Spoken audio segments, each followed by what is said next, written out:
Hello, termites. It's night 62 of the readings. The thing's been going on a lot longer than that. Tonight, what do we have here? We have a little Belle honey Habanero premium moonshine. Corn-based moonshine.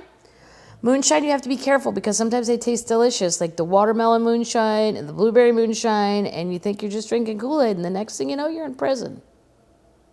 Be careful with the moonshine, termites. There's a bar in downtown Nashville where you get to spin a wheel, and then whatever flavor you hit on the Wheel of Fortune moonshine thing. And the last time I was there, I spun the wheel, and I got vanilla, and it was way better than I would have thought, because I'm not really a vanilla person, but it's pretty delicious. Okay, Tanya is running around wild, and now Glen Campbell is divorcing that woman, which leaves him wide open for Tanya, who I believe is quite a bit younger than him at the time. Not really sure their ages, but I'll find that out. I mean, maybe it'll get mentioned. I called Glen immediately as soon as she found out he was getting divorced. He was sick with double pneumonia and in a bad depression. Mother and I practically moved in with him while he regained his strength. Mother made him soup, and I tried to keep him off cocaine while he was recovering. Yeah, that'll work. Let's just eat some soup and stop doing blow. I bet things will improve. I don't know that you're going to get rid of double pneumonia like that, but you'll probably feel a little bit better. Here's some soup. I'll trade you a bowl of soup for your 8-ball. You give me your cocaine, I give you soup. But if you're really into coke, you probably don't even want that deal. I'm not trying to sound like a saint here. I've been running wild for several years. In fact, when I started going out with Glen, Jerry Lee Lewis cornered me at a show and said, "Now, Tanya, this ain't going to work. You're a fast horse, and I don't believe Glen can hang on." Well, wait a second. Who's doing the blow here?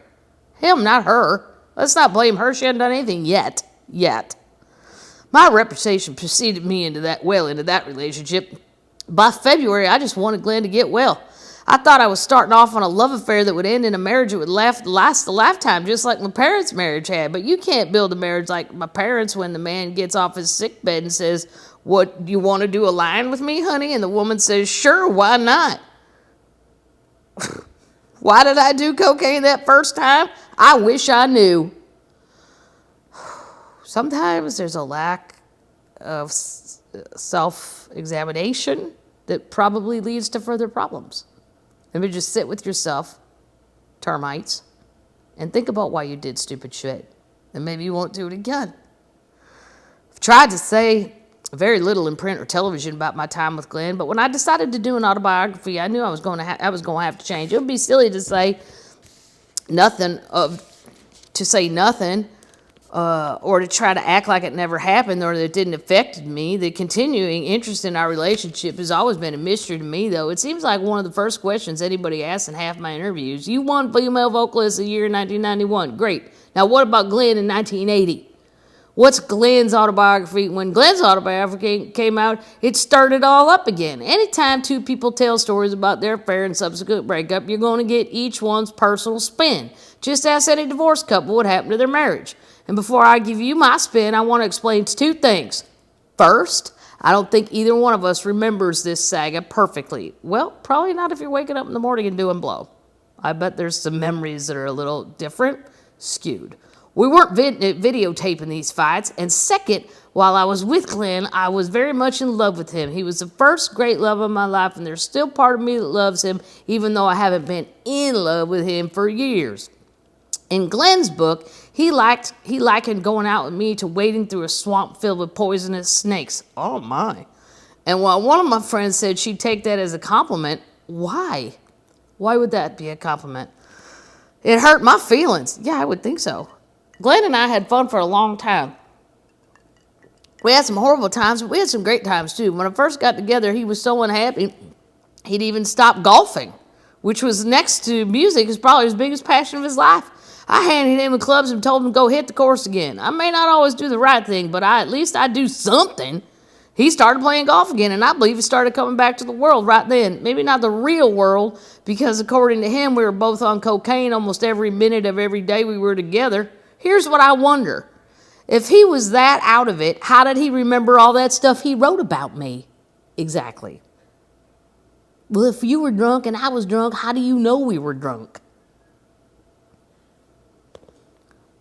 First, it looked like Glen, Campbell, and Tanya Tucker might make it. We had some great times. We spent hours and hours just talking about life, families, music, everything. We traveled to each other's concerts and vacation spots. We flew to Paris and did the whole tourist bits. We saw the sights, sat out in the little outdoor cafes and drank wine and shopped. Lord, did we shop. We'd set up private showmans at big design houses, and Glen would have me try on every gown in the place. Sometimes we bought things, and even if we didn't, I'd have Glen take my picture in the outfit. I bet the designers loved that. Looking back on it, we seemed to spend 80% of our time in airplanes. For example, when Glen was playing a long-term gig at the Las Vegas Hilton, I was out on the road doing my shows. He'd send the Hilton's private plane to pick me up after my show and fly me back to Vegas to walk on stage during his second show. Then the plane would turn around and take me back to whatever little town I was playing next. It was definitely a lifestyle of the rich and famous kind of time, and that in itself made the whole thing unrealistic. You aren't going to get grounded if you're always up in the air. Goes without saying. Glen was always trying to spend money on me, and it frequently made me uneasy. He'd give me his credit cards, tell me to go buy clothes or jewelry or something, anything. It makes me nervous when people spend money on me, so lots of times I'd buy something for myself, bring it home, thank him, and give him the credit cards back. He never paid any attention to the credit card bills or the money, so he wouldn't know how much I paid. Don't get me wrong, I love to spend money, but I'd rather it be money I earned. Well, that's a nice quality.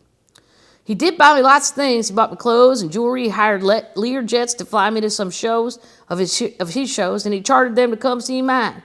He flew both our families to Hawaii for a show. He spent almost $60,000 throwing me a party at Bistro on my 22nd birthday. I can't even imagine all the money he spent when all was said and done. Of course, I laid out some cash myself. I bought him a Rolex. It cost about $10,000.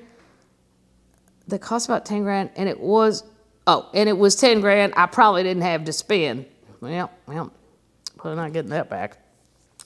Learned a lot about performing from Glen. I don't think he's ever blown a show in his life. He's an amazingly musical, talented person, and he gives 200% every time he walks on stage.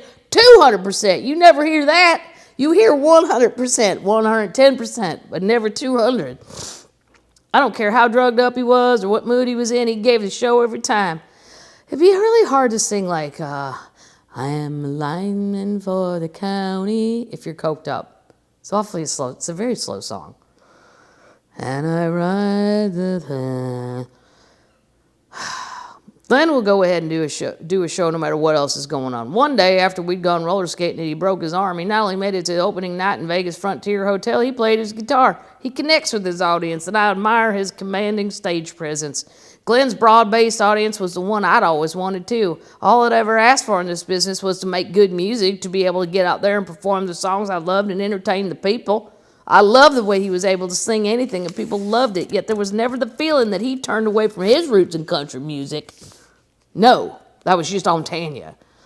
This book would run 2 volumes if I were to detail all the problems we had in that relationship. I wouldn't mind reading that. I'll tell you about the ones that stand out in my mind, and I think the reason they stand out is because they were incredibly stupid. I guess that I can't wait to hear what incredibly stupid is defined as. We fought over the silliest things that didn't amount to anything. For one thing, Glen didn't think I acted ladylike enough around the celebrities such as Milton Berle, Jack Lemmon, and Joe Namath, and other rich people he liked. I never tried to put on a front for any of them, and I don't think many of them expected me to. The problem, I think, was in Glen's mind. Right. One night we were at a party in Dallas in some oil man's house where we were talking to James Garner. Somebody must have looked at me the wrong way because I made some little comment about it. Jim laughed and said, "You're so paranoid, you think that when the football team goes into huddle, they're talking about you." Jim Garner's a funny guy and a nice guy, and he meant nothing by it. It was just a little joke, and I thought it was funny. Glen was so pissed he barely spoke to me the rest of the night. Talk about paranoid. Exactly. That's on you, Glen. He said James Garner would have never said that to a real lady. I said I never promised I was a real lady. Bam. That is a great answer. One more paragraph, Termites. Another thing I did that always got me trouble was hanging out with my friends at La Dome. When Glen was out of town, he ordered me to stay away from the place. Well, you can't do that, Glen. No, Papa. Tanya's going to go where Tanya's going to go. Can't stop that machine. And of course, being me, I went anyway. The people at the limo service were used to always ratting on me, and even though I wasn't charging the car to Glen, he was a big customer, and therefore they had more loyalty to him and not me. Glen never understood that I went to clubs to parties to have a couple laughs, not to pick up men. He couldn't understand that because he always has to have a woman around. Some men are like that. They need to have a new girlfriend standing in the wing before they drop the old one. Yes, I know a few people like that. Comedians that I won't mention. I guess they can't stand to be alone. I'm the opposite. I can go without a man in my life for long stretches of time. It's not because I don't want one, but if I can't find one that's right, then I'd rather have my buddy. My family liked Glen at first. We all watched his television shows and listened to his records. Glen's public image made him seem like a great guy. For all my folks knew, he was Mr. Perfect. He might have been for some women. What he turned out to be was the man who could bring out all the bad in me. And while I turned out to be one woman who could bring out all the bad in him, we dragged our families right down into our soap opera, too. Well, that's a good place to stop, termites. We're almost to the pictures in the middle, almost to the picture part. I promise to finish this, even if we are all unlocked and everyone's free to run around, do whatever y'all want. I don't know about my shows. A lot of them have been moved. I don't have anything to do with it. Please forward hate mail to somewhere else. Most of you guys have been very nice about that because I really don't have anything to do with it. They call and say, look, they were going to move these shows to whatever, 2048. You're going to be in Reading. And I go, great. And then I write it down, and if it happens, it happens. I would like to get back out there, but not just yet. And that's really all I know, termites. So I'm going to watch the Bruce Lee thing on ESPN 30 for 30. I got that one stored up. Yep. That's about all. That's not a COVID cough. I was just choking on my own spit. All right, termites. Tuck yourself in a nice summer sheet. Tell yourself you're a good termite. You're a worthy termite. Give yourself a little tiny kiss. Right there. And we'll see you later.